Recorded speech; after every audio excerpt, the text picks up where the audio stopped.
All right, everybody. I always wanted to be a rock star. Here I am. That's why we did this, right? So that Peter could be a rock star. Thank you all for coming.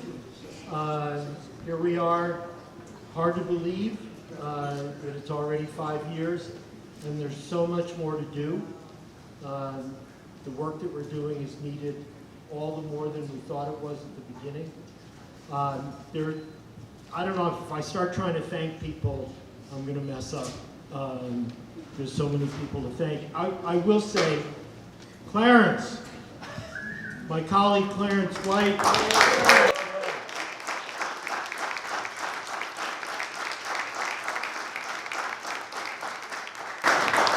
So Clarence does a lot, but he's the only paid staff person here.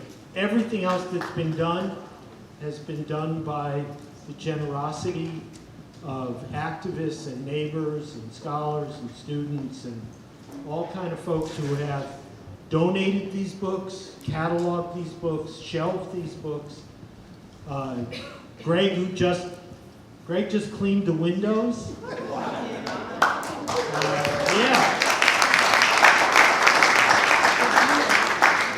I mean, it's so ironic that here we are celebrating the 5th anniversary of the Eastside Freedom Library on the day that it's announced that the James J. Hill Library and Center is closing. And, maybe you all didn't, you're not regular readers of the St. Paul Pioneer Press? All right. So, you know, and the only reason that we're here is because people have put in the effort to make it possible for us to be here. And we're in a neighborhood where the work we're doing is so important and so valuable. So I just want to mention or introduce our speaker. You're here primarily to hear Jelani speak. I'm thrilled that he's made the effort to come here and be with us. We have Matt, stand up. We have Matt from Subtext Books. And everybody gets around, that's good. And Matt has some of Jelani's books on offer. And we have Greg Gout, stand up. We have the author of Reinventing the People's Library. Yeah. There's copies of that. And I think it's such a great example of, we wanted to tell the story of this building and its relationship to this neighborhood and the relationship of our work to the work that was done before. And again, many of you have heard me say that this is a Carnegie Library, and we have to thank the immigrant iron miners, coal miners, and steel workers who made Andrew Carnegie the rich man that he became. Their labor made this building possible. And Greg,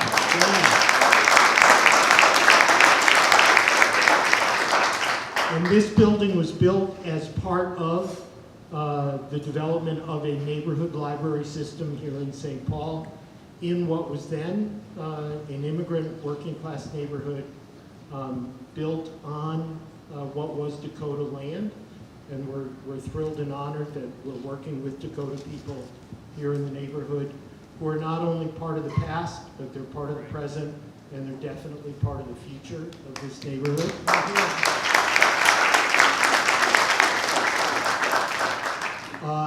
Let's see. I want to thank Cummins & Cummins Law Firm, labor law firm, for helping to underwrite this event tonight. Where are the...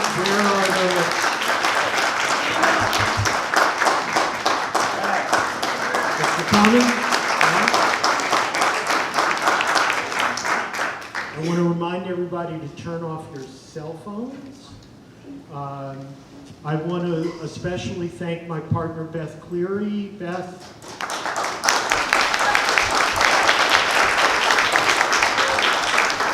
who, among the millions of things that Beth does, she also figured out how to get 120 chairs in here, which is it's comfortable. It's pretty remarkable that we keep finding ways to use this space. And Claire must be downstairs, the caterer. I hope you enjoyed the food. Yeah. Claire Zupas, who's the administrative assistant at the Musicians Union and does catering on the side. So if you need to cater an event, Claire's the person to talk to. Okay. And here we have Dr. William Jelani Cobb. So some of you know that a year ago we had a symposium here on the theme of activist scholarship. And we were thrilled to have a group of largely younger activist scholars, some of them in academia, some of them in the labor movement, some of them in community organizing, alternative urban planning, a wide range of things that people were doing, but they were all about creating new knowledge and putting it to use to change the balance of power in this society. And it's something that we want to try to do at least every other year. And when we thought about what would be the best way to celebrate our 5th anniversary, we thought bring in somebody who is a model of activist scholarship. And so we immediately thought of Jelani, whose work I have appreciated for 20 years, and many of you are aware of his work. We do have some of his books over here that Matt has brought from Subtext, and so you may be interested to get a book afterwards. Jelani was educated within the HBCU system, went to Spelman. I went to Howard, excuse me. Oh, that's a bad mistake. Went to Howard.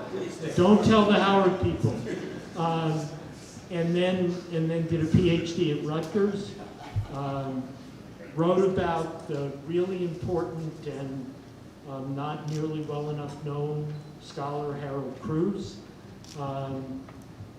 Then taught at Spelman, then taught at the University of Connecticut, and then moved back to his hometown of New York, New York, in order to teach at the journalism school at Columbia, and to become a writer and editor, podcast, broadcaster, organizer for the New Yorker, and somebody who's really at the cutting edge of the interface between activism and scholarship. And I think that Jelani's work around what happened in Ferguson really established his mark as someone who could bring a critical historical perspective to what's going on with race in the United States today. So we're thrilled to have him here, and I hope this is good, and come on.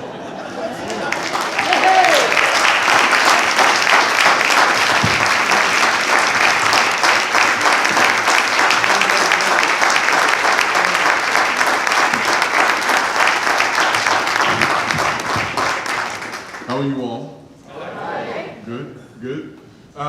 So I want to say thank you all for having me here. Thank you for coming out. I'm going to embarrass Peter a little bit in a second. I also want to say that it's really good to be able to be in spaces like this, because this is fundamentally, when we talk about democracy, this is fundamentally what we are talking about. An institution that is here for the betterment of the people, the institution that is for a community, an institution that provides education. You can walk into this place and learn something that you didn't know before.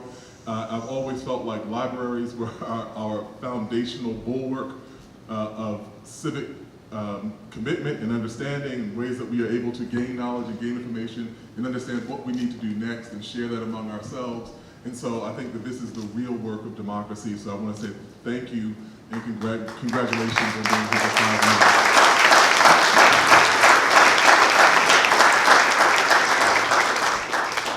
And so that's it, and that's all I have to say. So I'm going to go back to the airport and fly back. I'll sign your book now.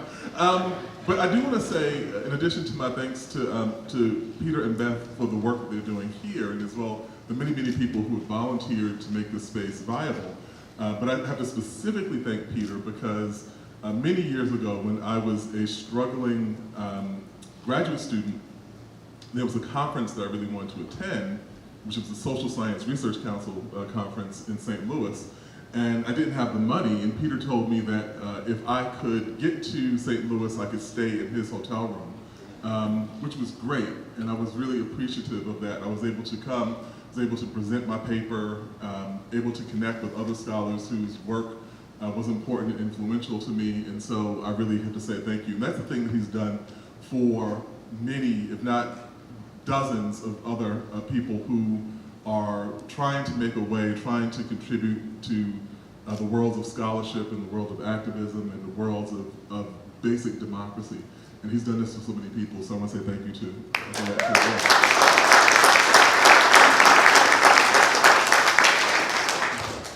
So, where do we begin? In talking about this, when I said the half-life of freedom, I wanted to talk a little bit about Juneteenth, and I also wanted to talk about the context that we're operating in right now in 2019. And so I thought that, I would start with emancipation and kind of work my way forward and weave some things together. And we're just now a week away from Juneteenth. And for those of us who don't know the particulars of it, Juneteenth is a celebration or recognition of emancipation, which the enslaved people in Texas, specifically Galveston, learned about 2.5 years after the Emancipation Proclamation. And it's a very strange kind of dynamic that I've always felt associated with Juneteenth. And so people will always say, like, Juneteenth is an African-American tradition, it's an African-American holiday, and so on. But I feel like that in some way, let's just move this. I feel like that in some way Jim Crow's the significance of what emancipation was. So the institution of slavery deformed the possibility of democracy in the United States. It is this glaring aberration from the doctrines and ideas and ideals that were inscribed in the Constitution, as well with the protections of slavery that are inscribed in the Constitution too. And so you had this attempt to declare the rights of human beings at the same time that you have this document enshrining the shackles that are placed around other human beings. And so emancipation should be a national holiday. This should be something that we all, across our different boundaries of geography, of race, of religion, of whatever our different backgrounds are, we should collectively stand up together and say that we celebrate the demise of this horrific institution, of this blot upon the possibility of democracy. That tends not to be the way we understand it. We have this conversation about emancipation, and it is exclusively as if African Americans, other kind of conversation that we have about emancipation and the end of slavery, is one in which there's a kind of presumed gratitude that African Americans should feel as if we are the beneficiaries of a particular kind of northern philanthropy delivered from Abraham Lincoln. It's like, aren't you all glad that we emancipated you? And it was like, well, quite frankly, we'd be even better if we hadn't been enslaved in the first place. So I'm like, I broke into your house and stole all your stuff, but I mean, in all fairness, I did tell you where you could find some of it to go get it and move it back in. And so this is the kind of dynamic, the conversation that we have. And as historians, we look at this and say, well, no, this is not exactly the way we should have this conversation. That if we're looking at this, that there's an actual transaction that takes place. There are about 190,000 African-American men who joined the Union Army. And they had an interest in ending the institution of slavery. About half of those men were formerly enslaved themselves. And they had an interest in ending the institution of slavery. Abraham Lincoln had an interest in preserving his Union. And this is how deals work. I want something, you want something, we can work together toward what our individual objectives are. And so this was transactional. And that our relationship to emancipation is not simply ending the institution that is this aberration enshrined in American democracy, but it is also the mechanism that makes it possible for the United States to continue to exist. It is the mechanism by which the United States moves past the existential threat of the Civil War. So all these things are bound up in here. And the conversation about Abraham Lincoln becomes interesting and complicated in these regards. I've always thought that Lincoln was an immensely admirable figure just for not for any of the reasons that people tell you to admire him. That the idea of him being the great emancipator is this person who's outside of the time that he lived in, and the person who was this fierce foe of racism, that none of this really holds up. That when you actually start looking at the historical record, you find contradictions in Lincoln all over the place. He's admirable in the sense of being, for me, the most eloquent writer in the presidency, and that his speeches should be regarded as they are as some of the highest achievements in American literature. But his ideas of race and slavery, he was very contradictory and eventually kind of staggered toward what were the right decisions. But he was never a person who was kind of guided by this laser-like focus, this laser-like direction toward where we should be going. But not in this matter, not in the question of race. And so when the Civil War breaks out, Lincoln believes that this is just going to be a minor skirmish, that the war will not persist for as long as it does, for not nearly as long as it does. And gradually, over the course of 1861, comes to realize that the causes of slavery and union are inextricably bound, that you will not be able to end the Civil War without ending slavery. And his correspondence back and forth with Horace Greeley of the New York Herald Tribune, and Greeley tells him that if you issue an emancipation order, you cannot do it until after you have won a major victory. So if you do this in the midst of, after losing, or in the midst of a point where the war is not going well, it will look like a gesture of desperation. So if you do this after you achieve a victory, it will look like you're simply rubbing salt in the wound. And so Lincoln waits through 1862. It's not coincidental that he issues the Emancipation Proclamation after the Battle of Antietam. You know, Antietam is the single bloodiest day in American history. There are 22,000 people who die in a few hours battle, and eventually Robert E. Lee's forces are forced out of Maryland, retreating back across the Potomac into Virginia. It's in the wake of this that Lincoln issues the Emancipation Proclamation. So many of us know some of the contradictions that are implicit within the Emancipation Proclamation. You know, Frederick Douglass famously criticized the proclamation as saying that it emancipates people where Lincoln has no power and allows slavery to remain in the places where Lincoln does. The Emancipation Proclamation simply ends slavery in places that are in rebellion against the Union and does not touch it in places where that have remained aligned with the Union. He does this for some particular political reasons. He's worried. I mean, he's in Washington, D.C., with Virginia south of him and Maryland north of him, and Maryland is a slave state.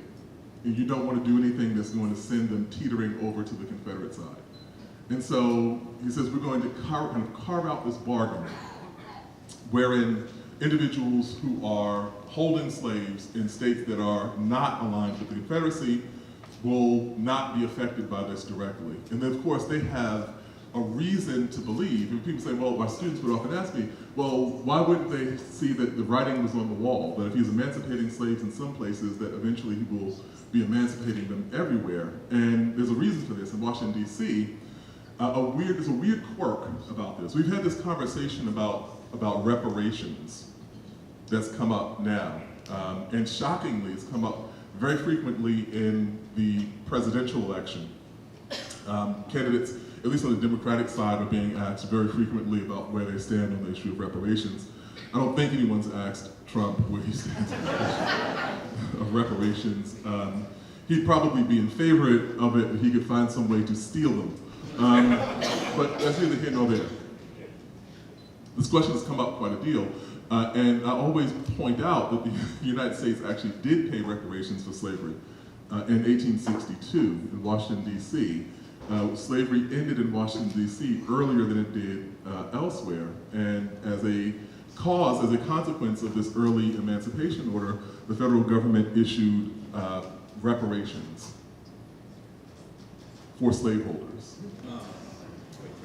So in the one instance in U.S. history where the federal government has actually paid reparations for slavery, it issued these monies to compensate white slaveholders for the loss of their material possessions in the form of human beings.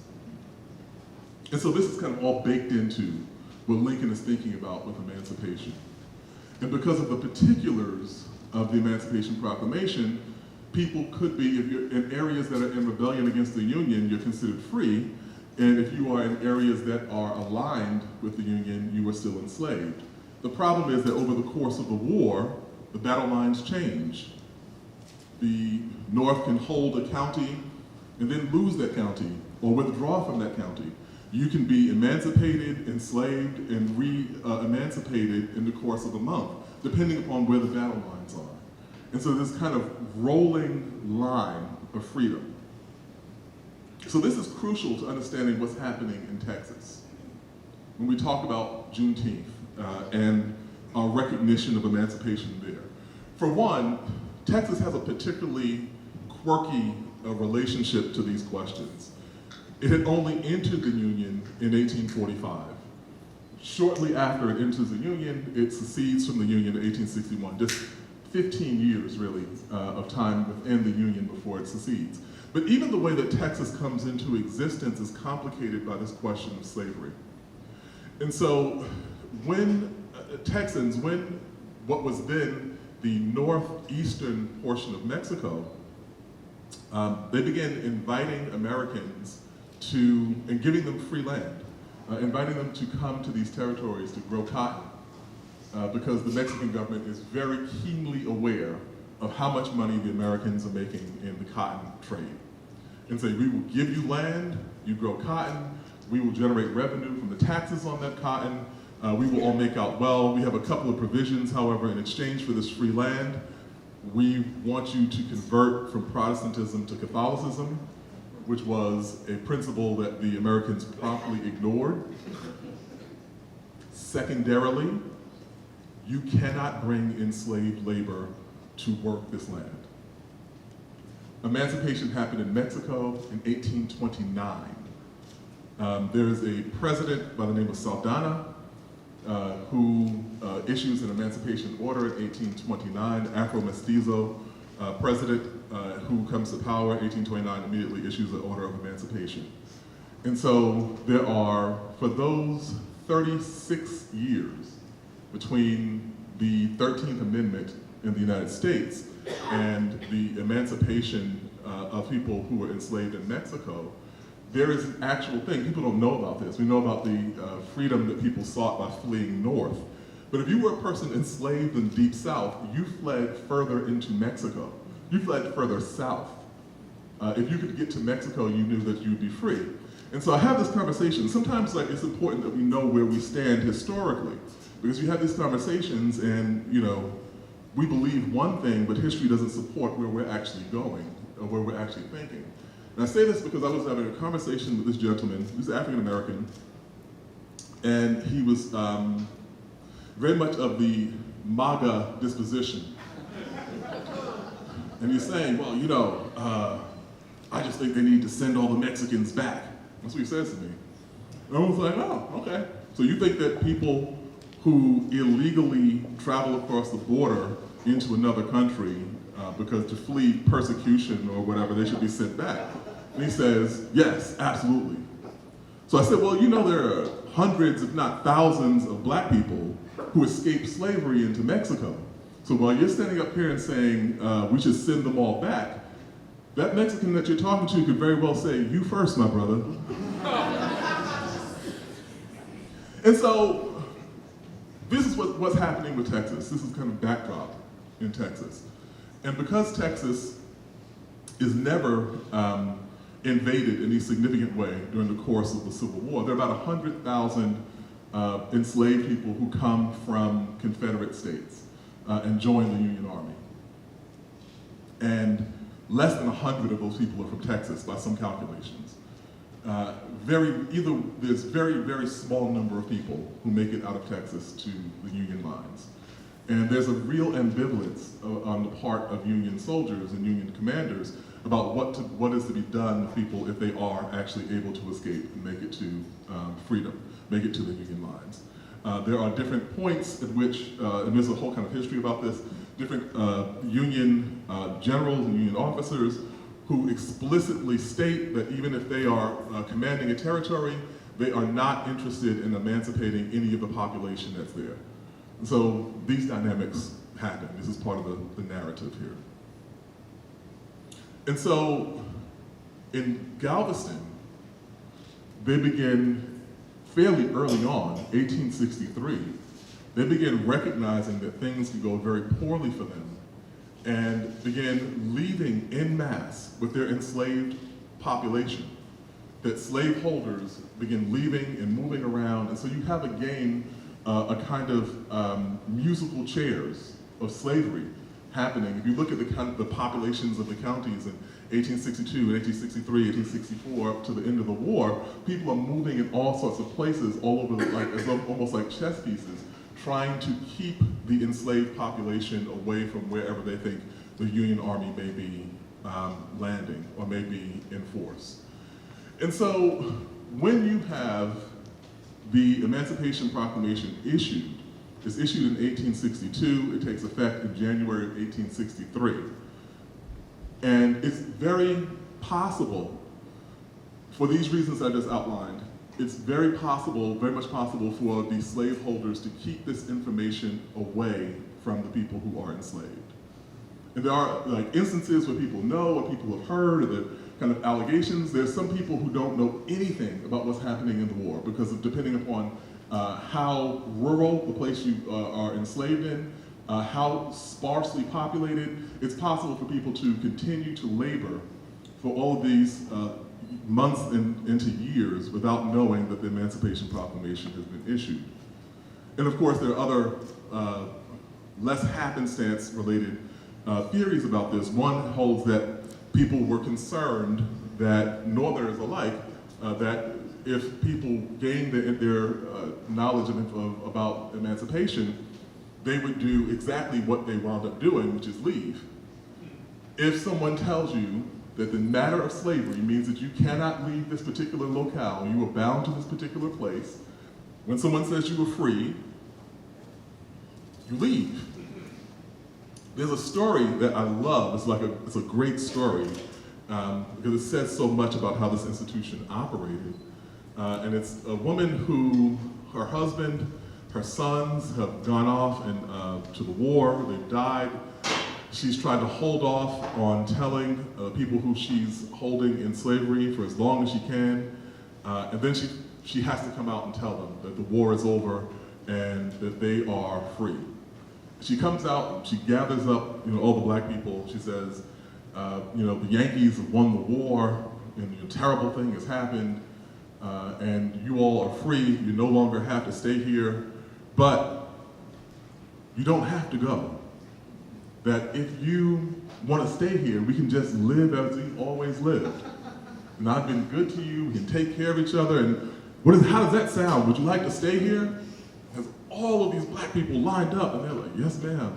Thank you. Yes, ma'am. That's mighty kind of you. Thank you. They go through the line. Everybody's like, and she actually goes to bed that night feeling good. And she wakes up the next morning to find there is not a Negro to be found. They didn't have zip codes back then, but in the zip code. They're like, okay, well, sure, thank you. It's been real. Then right around midnight, they're like, listen, I don't know about you. I'm about to take this mule. We're up out of here. And so, this is what happens. And actually, if you read the general order that is issued in June of 1865, June 19th, 1865, that order says, it informs all of the black enslaved people of Galveston that they are free. And then says that they are expected to remain at home and work for wages, to continue doing the exact work they had been doing for wages. And it says that they will be prosecuted for idleness, that they should not come to the barracks or garrisons where the Union Army is, and that they are essentially to go about their business as if nothing has happened. And you find this kind of 6 in one hand, half dozen in the other approach to emancipation time and time again. Even when we look at the 13th Amendment, I was in this documentary called 13th, some of you may have seen it. If you look at the 13th Amendment, we see that there is that kind of trapdoor clause in it. It abolishes slavery except in instances of people who shall have been duly convicted of a crime. The question of emancipation is intimately tied to the question of what happens to these people afterward. I think probably many of us know that Abraham Lincoln flirted very hard with the idea of repatriating the black population immediately after we were the Emancipation Proclamation. The version that he issued was not the version that he typically had in mind, which was going to pair emancipation with an order to actually leave the country. And he met with African Americans, with prominent clergy, with Frederick Douglass, and was kind of running this idea, and they were like, I think you've lost your mind. But there is a strange kind of irony implicit within this. Lincoln struggles mightily with the question of whether he should evict the population, the enslaved black population, for whom 200,000 men are fighting on his behalf. He never countenances the idea of evicting the former Confederates who were attempting to rip the country apart and who were unsuccessfully, but eventually successful in killing him. So the people who were attempting to kill him, their status as Americans was never in question. And the people who were fighting to uphold this idea of democracy, their status was. This is the contradiction. So this is the thing that I wanted to get us up to the present. This is the kind of contrast that we find again and again and again and again. We're currently having this battle over the census. The question of whether or not we should have a question about someone's citizenship. Okay, I sucked my thumb as a child. And every so often it comes back and gets me. Citizenship status should be a question on the census. What's implicit in this is an attempt to intimidate people out of complying with the census and create an undercount for the Latino population, or for the African immigrant population, or for the Caribbean population, or for many of the people who are in the country who are undocumented and who nonetheless work, pay taxes, contribute to their communities, and so on. That they will not be in the calculation that goes into how many people you should have in the House of Representatives, how much money your schools should get, how much money your highways should get, all those things that are calculated on the basis of the census. So we know what this is. But for me, it reminds me of the 3/5 compromise in the Constitution. And so we have this clause essentially allowing slaveholders to count 60% of the enslaved population by 1860. There's 4 million people, which means there are 2.5 million people in the South who are counted. There are only about 10 million people in the South total. And so the enslaved population is about 40% of the total population of the South. You're counting 2.5 million people who cannot vote for the purposes of representation, allocation of representation. And this from a society, a newborn society, that had just fought a revolution over the question of taxation without what? Representation. So we have this question of representation foundational, at the origins of the country, and a compromise that allows people who have no capacity to vote, no capacity to participate in the political process, but whose bodies will nonetheless be used to the benefit of the people who have held them in slavery. And so, when we see in the kind of rapid succession at the end of the Civil War, 13th Amendment abolishes slavery with the big asterisk that I mentioned previously. 14th Amendment, which establishes birthright citizenship, equal protection of laws. 15th Amendment, which gives black men the right to vote, which was structured the way that it was, giving black men the right to vote, did not give women the right to vote, because there were more white women than there were black people in the South at that time. The concern was that if you gave women the right to vote, they would vote the South would have even more political power than it had on the verge of the Civil War.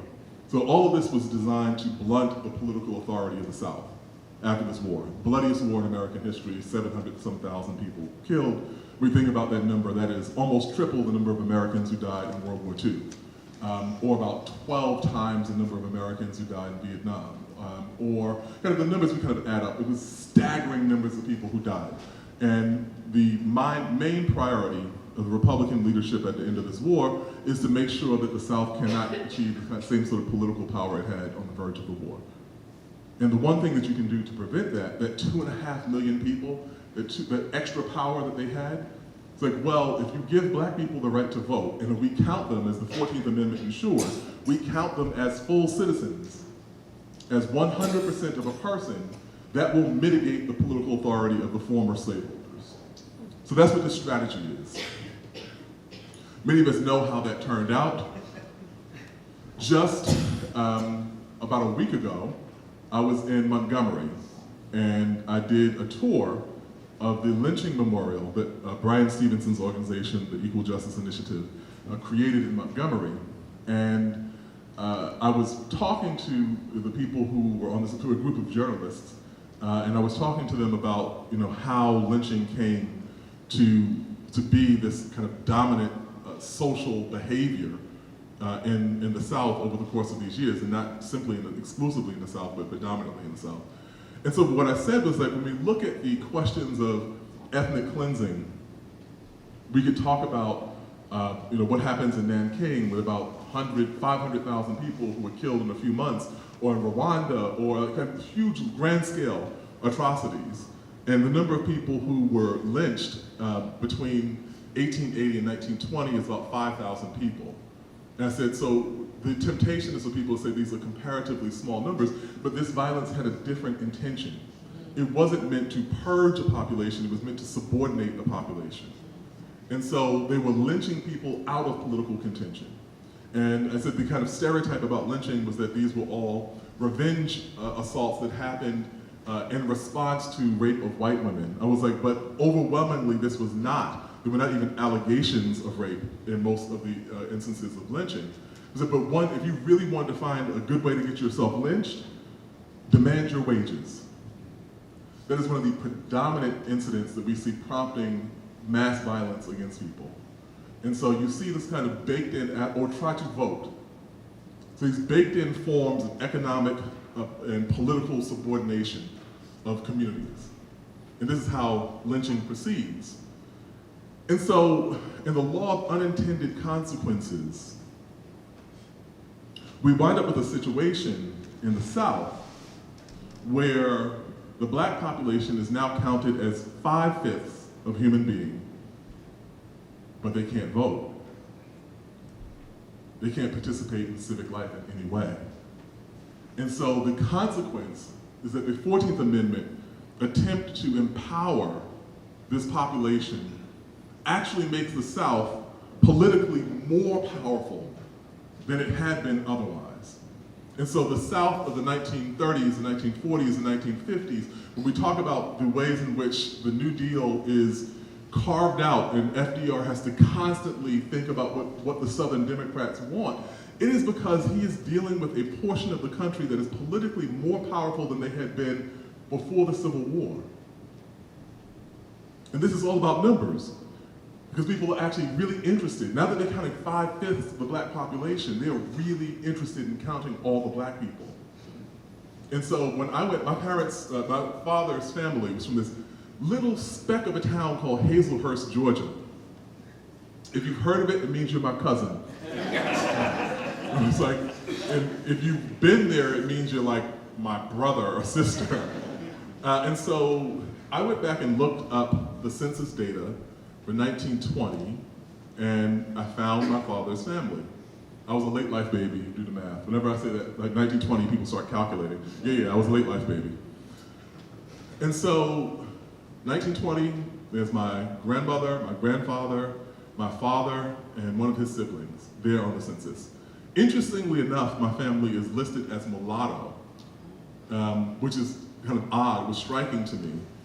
And then I went to the 1930 census, and I found, my family listed there again. This time we were listed as Negro, which is interesting to me. So I was talking to my cousin, and she said, "Why is that? Why would that be?" I said, "My only guess is that the Depression hit and we got demoted." But the bigger thing to me, the more ironic thing to me, was that they kept in mind that they had this little speck of a town. They had counted this population here. And I could actually find not just my immediate relatives, but I could find my grandfather's brother and my aunts and like these various other family members. And they'd done a really good job of calculating people in this small little forgettable part of Georgia. And then it occurred to me that there was an incentive to do this. That every person that was counted was beneficial, that people would use them to uphold the forces that were simply attempting to deny them their citizenship and their freedom. So I came across something about 10 years ago. Interesting thing in the Times. And it pointed out that in New York State, about 80% of the people who are incarcerated in the state system come from 5 zip codes in the city. These were predominantly in Brooklyn, the Bronx, and Manhattan. These communities were predominantly black and brown. And then it also became notable that these people were counted each decade when we do the census. They were counted as residents of the places where they were incarcerated, not as residents of the communities where they came from. And so as a consequence, there are communities who are receiving the representation in the House, who are receiving the allocations for their schools, who are receiving the allocations for their highways, who are receiving everything that comes from the census based upon the presence of these people who once again cannot vote. But their bodies are being used in ways that benefit people who have the rights of citizenship on their side in our kind of very skewed way in which we understand the sense of citizenship. So when we had this question about citizenship, see, I said it at the time. We had this question that they're in this pitched battle about including it in the census. And the net effect is intended to be an undercount, because that's what this all is. We look at these questions about our demography and our politics. And I just turned in a piece to the New Yorker, which is a long profile of Stacey Abrams and her future in politics. But Stacey Abrams is very clear. I was interviewing her. I said, "How did we get here?" She said, "We've never not been here." And we got to go through the history of Georgia. We could go through a lot of other places and find those same sorts of dynamics. But now we have this thing in 2013, the Shelby versus Holder case, and the Supreme Court struck down or really eviscerated the Voting Rights Act, which had been central to protecting the right to vote for people in the South, not simply for African Americans though. that had been key to protecting the right to vote to any constituency that might not have the chance to elect their candidate of choice. And under that dynamic, it meant that if you were in a community where a language, any language, is spoken by a significant portion of the population, you have to have ballot materials in that language. And so the Voting Rights Act does that. And when you look at the issues, it's like we kind of think of this as Bloody Sunday and Selma and King and those kinds of questions, which are really important. We have to engage that part of the history. But that doesn't explain what's happening in North Dakota. That doesn't explain what's happening in South Dakota. It doesn't explain what's happening in Wisconsin. It doesn't explain what's happening in Pennsylvania. In all these places that are outside the states of the former Confederacy, and their populations who are having their right to vote impeded. And so we're looking at this and saying that, I was talking with my students, and I said, the question about voter suppression and the question about immigration, these are not separate questions. These are questions where the real issue is about the demography of the American electorate. And so for people who have imbibed a zero-sum sense of what this country is, that if you have, it means I do not have, as opposed to saying that we can create communities, that we can create movements, that we can actually have the sorts of things that organizations that you can read about in this library, and movements that you can read about in this library, the possibility of interracial and interethnic and cross-gender and all these other kinds of alliances that we can have where people are bound together by their fundamental beliefs in democracy and in all of us doing well together. That this is an actual possible, viable way in which we can organize our lives. The other side of that is a paranoid zero-sum vision and an attempt to, looking at the changing demographics of the United States, an attempt to South Africanize the American political system. And what I mean by that is simply this. Way back in the day, with the historian John Sell in graduate school, I came across his book, The Highest Stage of White Supremacy, and he talked about what he called Herrenvolk democracies, or democracies where a portion of the population has rights and another portion of the population does not. And he made these various comparisons and observations. One of the things that he noticed was that the societies in which the majority population was enshrined and the minority population was excluded tended to be a little bit more liberal than the societies in which the minority was enshrined and the majority was excluded, for reasons that are not hard to figure out. And if you have any doubts about that, go to South Carolina. I mean, I'm not saying that just to be mean to South Carolina. Like, South Carolina's whole history is understood by the fact that their majority population was black, from colonial times up into the 20th century. And so it's what happened in 2015 with Dylann Roof when he attacked that church and killed 9 people, and people kept going like, I don't know where this comes from, I don't know where this comes from. I'm sorry, let me just give you a tangent for a second. I covered that trial. And so I would leave my hotel each day, walk to the courthouse, which is about 6 blocks away.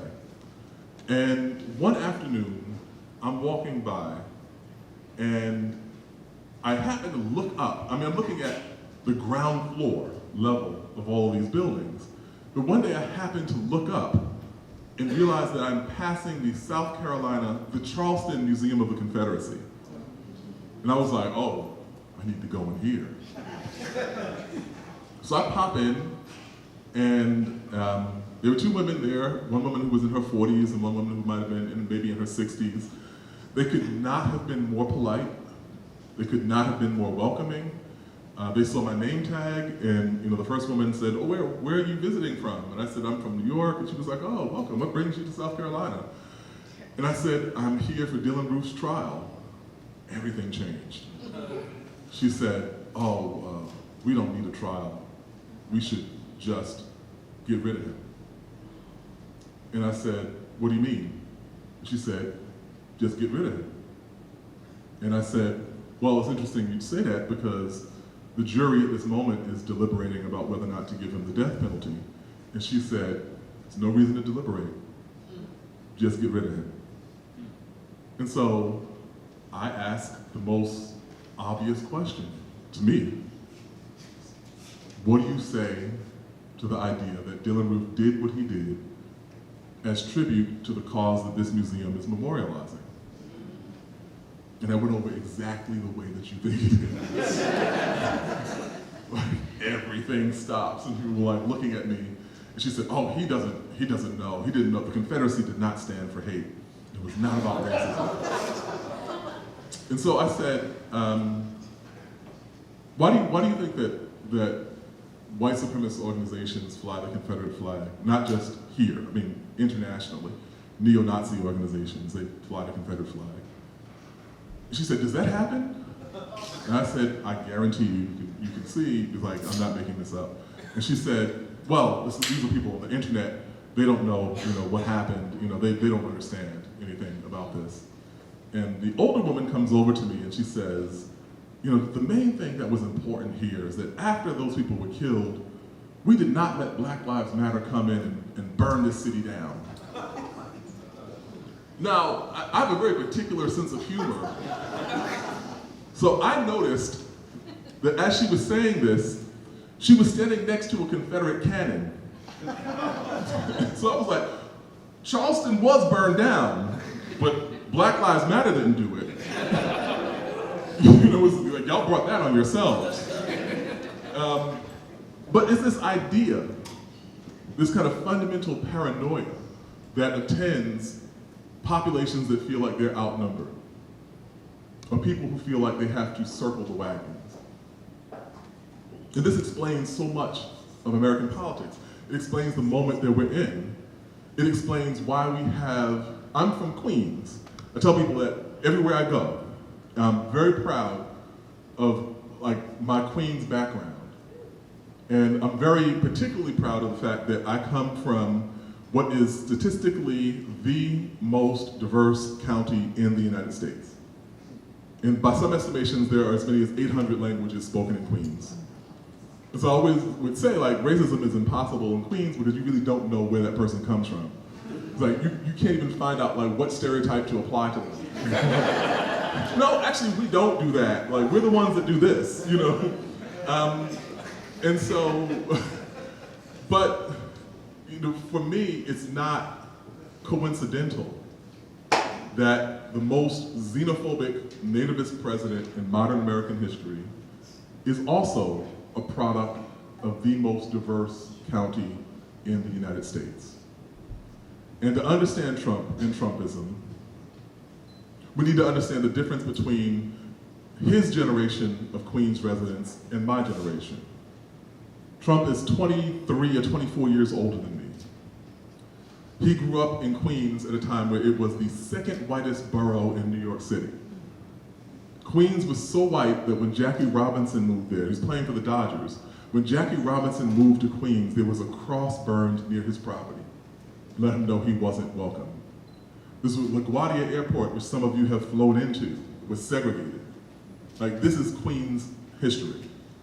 The Archie Bunker character, some of us remember that television show, set in Queens. And the intention was to depict an actual kind of working class Queens resident. So he wasn't just kind of manufactured whole cloth. In 1965, the Immigration Reform Act changed the entire complexion of American immigration, literally. And Queens was one of the first places where that was felt. I was born 4 years later. So I went to schools that were very ethnically, racially, socially diverse. I played baseball in high school. Our left fielder was South Asian, Sikh. Center fielder was Puerto Rican. Left fielder was Jewish. First baseman was Jewish. Second baseman was Colombian. Catcher was Jamaican. I used to jokingly say that we looked like the United Nations taking the field. We were not good. We sucked. But we got along.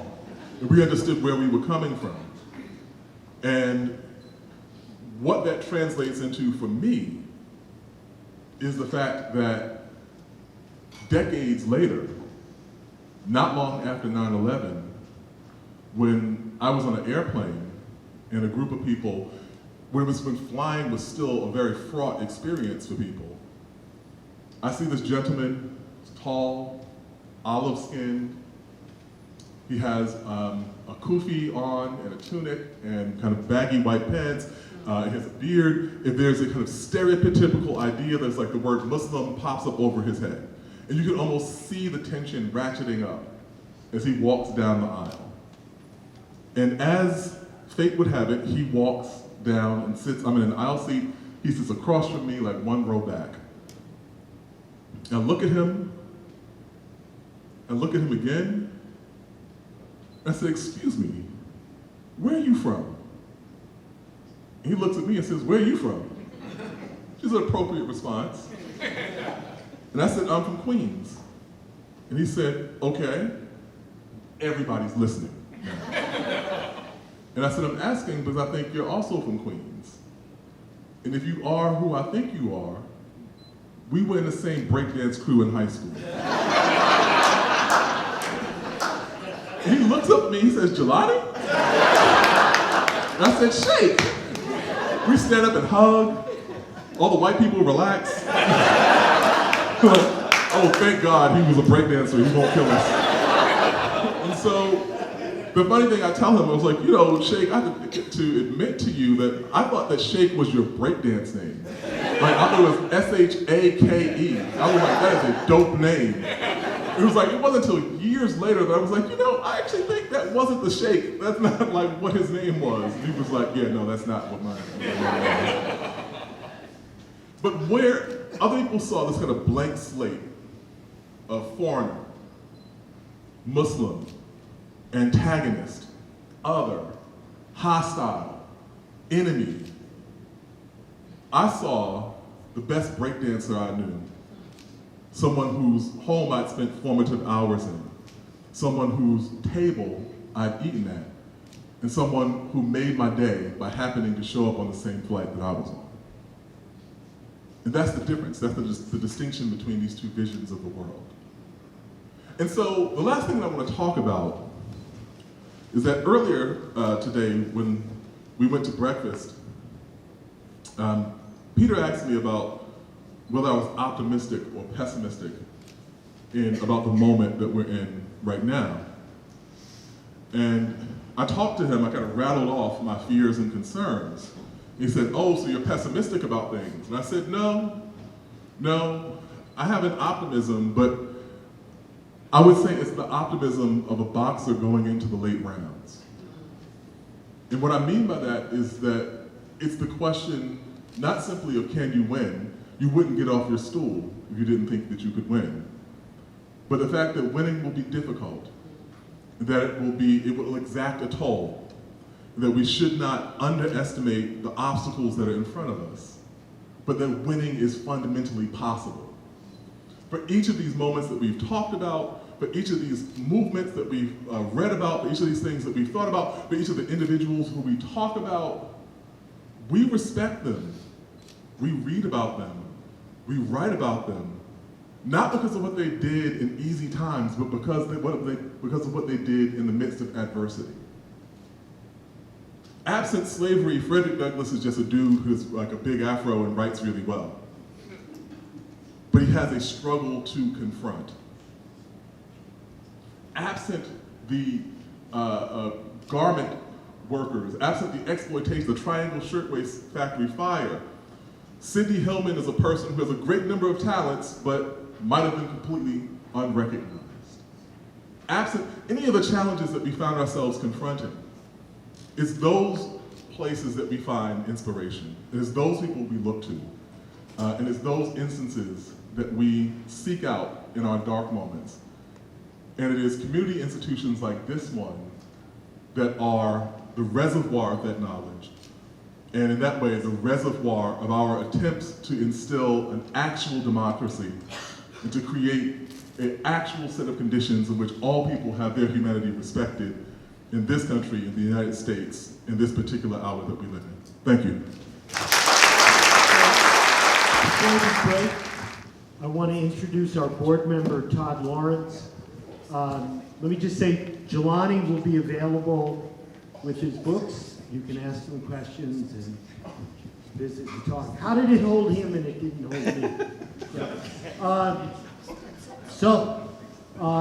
Our board member, Todd Lawrence, who teaches in the program in American Culture in the English department at St. Thomas, is going to give us a charge. Again, this is the 5th anniversary celebration of the Eastside Freedom Library. And Jelani's given us a pitch for why this is an institution that's important to support. Todd?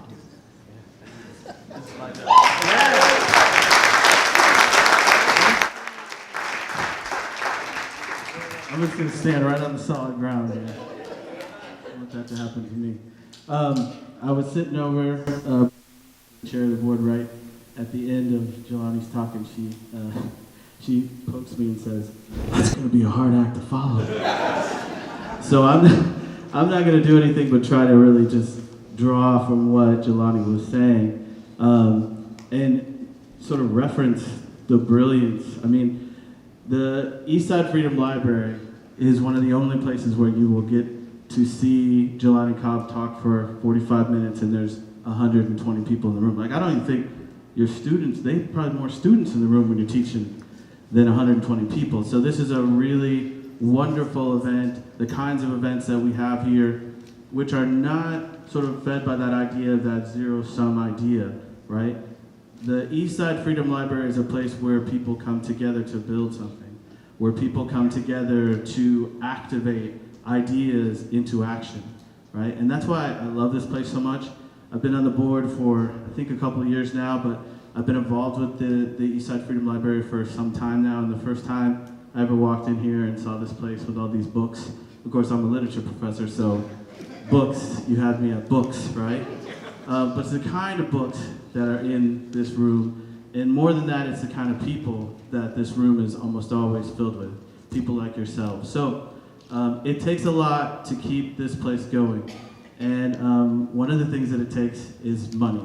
And so I'm up here because last time we had one of these big gigs, they said that I did a good job, so then they made me do it again. But the secret is I like to do it because I like to get up and say good things about the library because I truly believe them. We have lots of different ways that you can help to support the library. Obviously, being here tonight, you bought a ticket to come here tonight, and we appreciate that. We really appreciate your presence, and we appreciate your contribution. But we'd also like to give you other possible ways to support us if you are able to. So I think on everyone's chair there is a little envelope, and this is sort of the most, let's say, Luddite way of contributing, I think. You can take that envelope and you can put money into it, like literally put cash money into it. I think you can write your credit card number on it or something like that. And then you can even mail it to us. You can take it home and mail it to us, or I think you can just give it directly to Steve right here. But we have some more technologically advanced ways that you can contribute to us. Steve has 2 computers right there. If you want to contribute money tonight, you can go and actually talk to Steve, and he can scan your card and you can make a contribution. So they're one-time contributions, but what really, really helps us, and this is really important, is we have this thing now called the Solidarity League. And the Solidarity League consists of people who contribute to the Eastside Freedom Library on a sort of regular basis, right? So you can sign up to be a member of the Solidarity League simply by talking to Steve, or you can also do this online. What it does is it allows you to contribute a regular amount to the library on a regular, sort of regular basis, right? So you can give $5 a month, you can give $25 a quarter, you can give $50 every 6 months, whatever you want to do, you can set it up for any regularity and any amount. And what this does is it helps us to have a sort of more regular sort of knowledge of money coming in. We know what we can do, we know what we can plan. The more regular we can have contributions, the better it is for the library. So if you would be willing to do that, we can do that right now. I also want to say and stress, you can do this from your home. You can go on our website, you can go to the page for the Solidarity League, and you can sign up and you can set all that stuff, the regularity, the amount, and everything. We can process as little as $1 a month. If that's what you would like to give, that's good because it's regular, and that's fine, right? That's fine. So we appreciate any amount you can give, any regularity that is best for you. But most of all, we just appreciate your continued support of the library. We thank you all for being here. I don't know, am I the last person to talk? You're going to come up and say something? Just to end? All right. Okay, so I'm going to give it back to Peter. I was going to do like really big, but I'm just going to give it back to Peter now.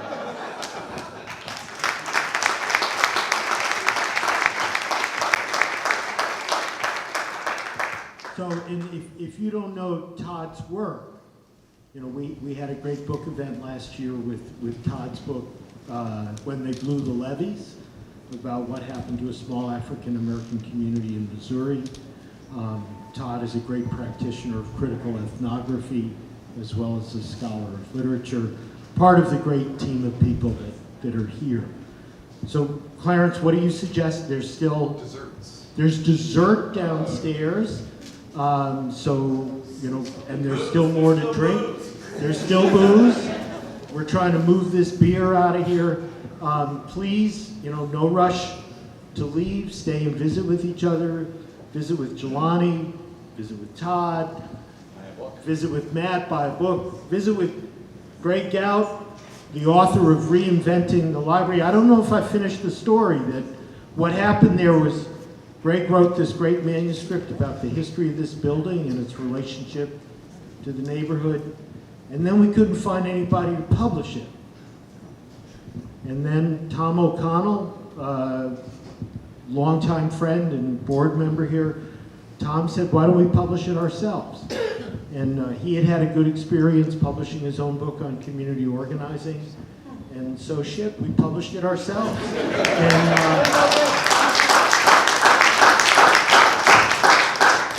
And the more that you buy, the less I have to put in envelopes and address and take to the post office. So I'm hoping we move them here. So they're $15, and they're really great books. So get some dessert, get something to drink, visit, build some solidarity, get some books.